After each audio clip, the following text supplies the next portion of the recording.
Second thing is we sent a letter today to the U.S. Postal Service. It's no surprise to those of you, particularly in the Richmond area, who follow this. We've had a really bad set of constituent service issues, negligence or incompetence or inadequate workforce. There's a million different problems, but we've been raising these problems with the U.S. Postal Service and not getting answers. And what we find out, the most recent example, which in some ways is the most egregious, is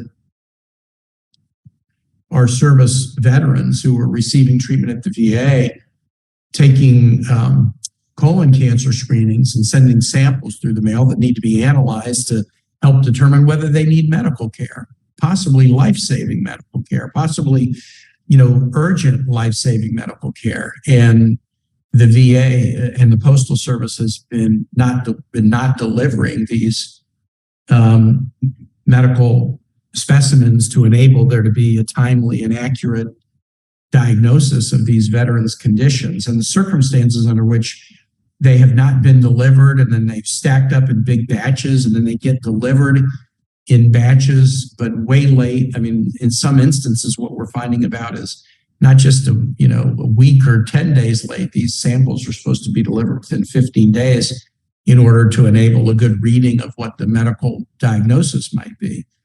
But delays of months and months and months, and why they would be stacked up in batches and then delivered late.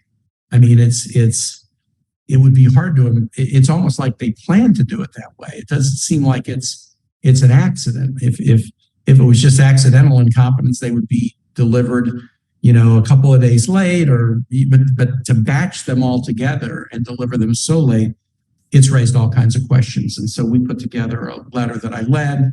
I was able to get very bipartisan representation from the Virginia delegation, and we need answers.